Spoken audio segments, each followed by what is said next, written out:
Economic activity is surging on the back of the easing of the coronavirus lockdown measures.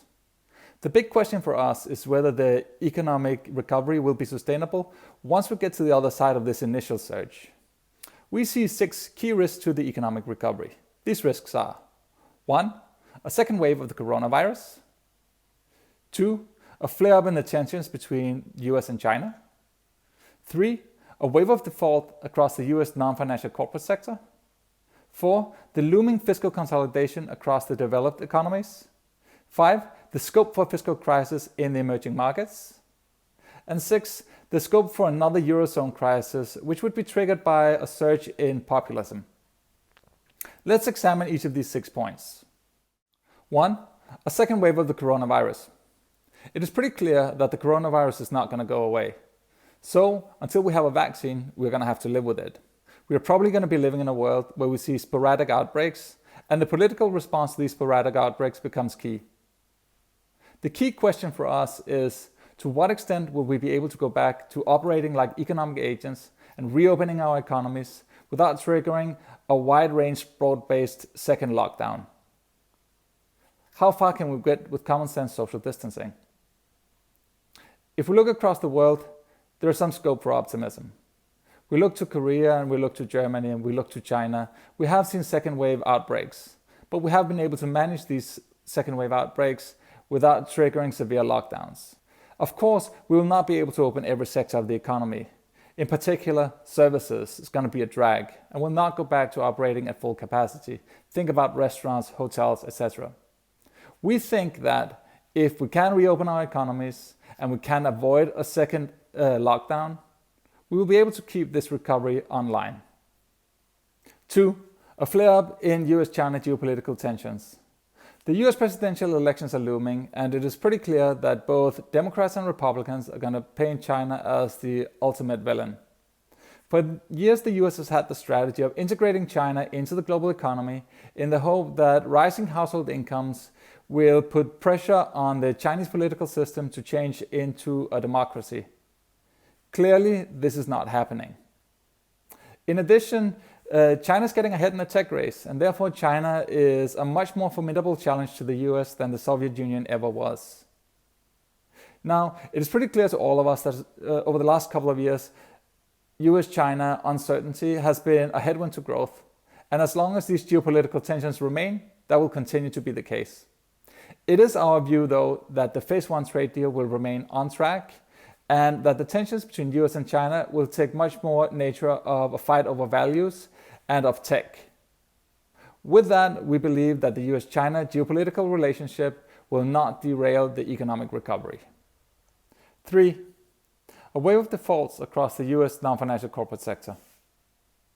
The debts of the US non-financial corporate sector has surged over the last decade or so.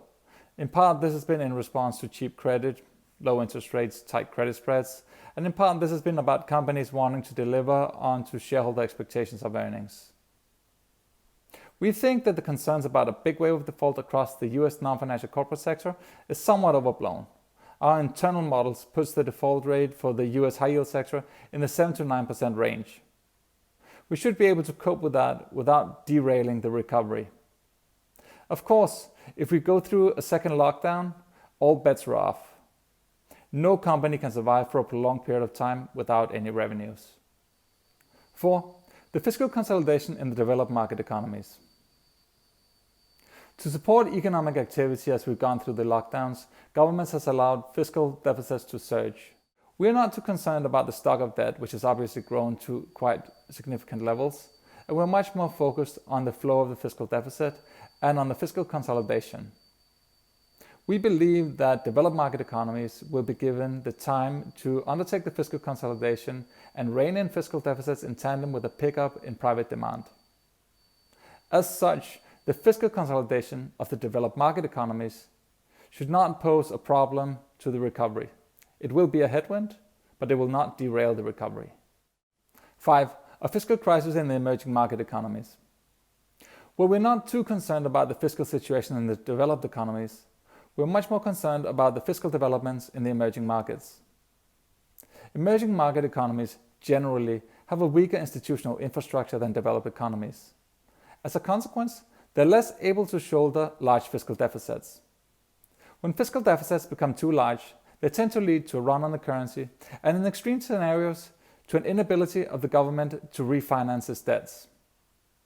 When we look across the universe of emerging markets, two countries in particular stick out, South Africa and Brazil.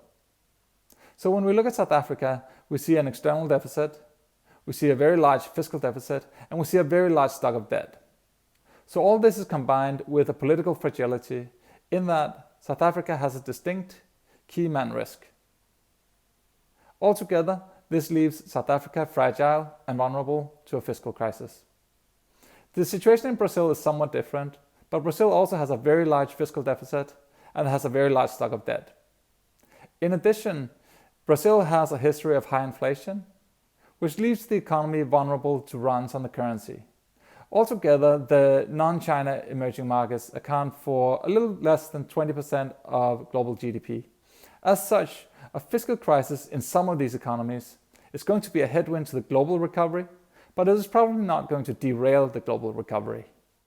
6. A Eurozone crisis triggered by a surge in populism. Many of the economies in the euro area, in particular the southern part of the euro area, have been living through a decade of very weak growth. This has left big portions of the population feeling angry and feeling like they live in a world without any opportunities. Now they've been hit by the coronavirus shock. They may have another decade ahead of them that will not be good in terms of employment and will increase the resentment of the population against the euro area. This is a fertile ground for populist policymakers. Whilst the coronavirus shock is not the fault of any economy, and in particular it is not the fault of the southern European economies, the lack of fiscal space is their own doing. And this is a problem. If we get the combination of a populist policymaker and we have countries without fiscal space, it becomes very difficult for the wealthier economies in the euro area to explain to their populations why they need to make fiscal transfers to another economy when there are not even enough jobs at home.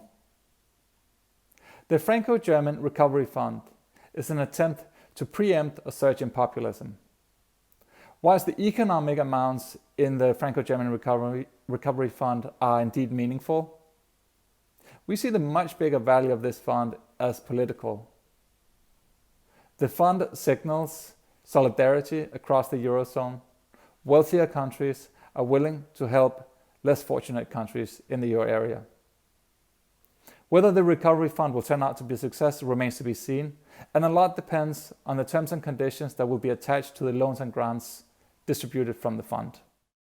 Whilst no risk individually may derail the recovery, the combination of these 6 key risks will be a powerful headwind to the economic recovery. The defining question over the coming couple of years is how policymakers respond to these risks.